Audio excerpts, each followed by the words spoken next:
राधिका बरसाने वारी की जय। गीता महात्म्य अध्याय 18। श्री पार्वती जी कहती हैं, भगवन आपने 17वें अध्याय का महात्म्य बताया, अब 18वें अध्याय के महात्म्य का वर्णन कीजिए, जो गीता का अंतिम अध्याय है। श्री महादेव जी ने कहा, प्रिय पार्वती, चिन्मय आनंद की धारा बहाने वाला यह 18वां अध्याय का महात्म्य तो वेदों से भी उत्तम माना गया है। तुम इसको सुनो। यह संपूर्ण शास्त्रों का सार है, कानों में पड़े हुए अमृत के समान है, संसार की यातना के जाल को नष्ट करने वाला है, भगवान विष्णु की चेतना तथा सर्वश्रेष्ठ पद है। इतना ही नहीं, यह विवेक का मूल है, काम, क्रोध और मद को नष्ट करने वाला, इंद्र आदि देवताओं के चित्त को भी विश्राम देने वाला तथा सनक सनंदन आदि महायोगियों का मनोरंजन करने वाला। इसके पाठ से मात्र यमदूतों की गर्जना बंद हो जाती है। पार्वती, इससे बढ़कर ऐसा कोई रहस्यमयी उपदेश नहीं है जो मनुष्य के तीनों तापों को नष्ट करने वाला और बड़े बड़े पापों का नाश करने वाला हो। 18वें अध्याय का महात्म्य सभी लोकों में प्रसिद्ध है। इस संबंध में मैं तुम्हें एक पवित्र उपाख्यान सुनाता हूँ, जिसे तुम भक्ति पूर्वक सुनो। इसके श्रवण मात्र से मनुष्य पापों से मुक्त हो जाता है। मेरुगिरी पर्वत पर अमरावती नाम की एक पुरी है, जिसे पूर्व काल में विश्वकर्मा ने बनाया था। उस पुरी में इंद्र शची के साथ निवास करते थे। एक दिन वह अपने सिंहासन पर सुखपूर्वक बैठे हुए थे। इतने में ही उन्होंने देखा कि भगवान विष्णु के दूतों से सेवित एक पुरुष वहां आ रहा है। इंद्र उस पुरुष के तेज से तुरंत ही अपने सिंहासन से मंडप में गिर गए। तब इंद्र के सेवकों ने देवलोक के साम्राज्य का मुकुट उस पुरुष के सिर पर रख दिया। देवांगनाएं और देवता उनकी आरती उतारने लगे। ऋषियों ने भी मंत्र उच्चारण कर कर उन्हें आशीर्वाद दिया। गंधर्वों ने गीत गाए। इस प्रकार नए इंद्र को 100 यज्ञों का अनुष्ठान किए बिना इस प्रकार इंद्र पद प्राप्त करने पर पुराने इंद्र को बड़ा आश्चर्य हुआ। वह सोचने लगे, इसने मार्ग में ना तो प्याऊ बनवाए, ना पोखरे खुदवाई, ना अकाल पड़ने पर अन्न का दान किया, ना प्राणियों के जीवन को बचाया, ना किसी तीर्थ में गांव में यज्ञ का अनुष्ठान किया। फिर भी इसने यहाँ भाग्य की दी हुई वस्तु को कैसे प्राप्त कर लिया?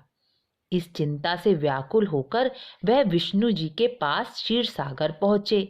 वहां अचानक अपना साम्राज्य छिन जाने का दुख बताया और कहा कि हे लक्ष्मीकांत, मैंने पूर्व काल में आपकी प्रसन्नता के लिए 100 यज्ञों का अनुष्ठान किया था। उसी पुण्य के प्रभाव से मुझे इंद्र पद की प्राप्ति हुई थी, किंतु इस समय स्वर्ग में कोई दूसरा ही इंद्र बनकर अपना अधिकार जमाए बैठा है।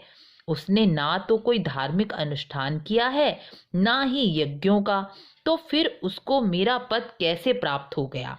विष्णु भगवान बोले, इंद्र, वह गीता के 18वें अध्याय में से 5 श्लोकों का प्रतिदिन पाठ करता है। उसी के पुण्य से उसे तुम्हारे उत्तम साम्राज्य की प्राप्ति हुई है। गीता के 18वें अध्याय का पाठ सब पुण्यों का शिरोमणि है। उसी का आश्रय लेकर तुम भी अपने पद पर स्थिर हो सकते हो।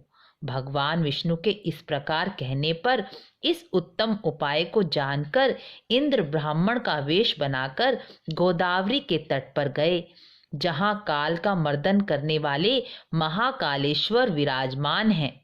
वहीं एक धर्मात्मा ब्राह्मण बैठे हुए थे।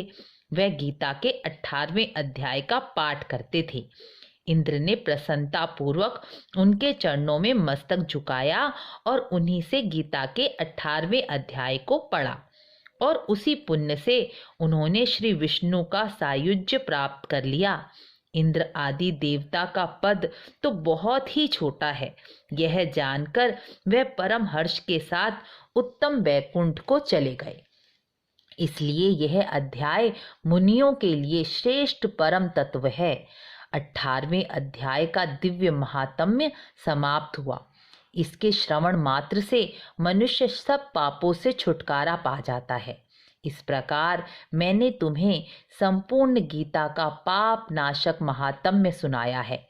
जो मनुष्य गीता के अध्याय का पाठ उसके महात्म्य सहित करता है या श्रवण करता है, वह समस्त यज्ञों का फल पाकर अंत में श्री विष्णु का सामीप्य प्राप्त कर लेता है। इसलिए गीता के अध्याय का पाठ उसके महात्म्य सहित ही सुनना चाहिए।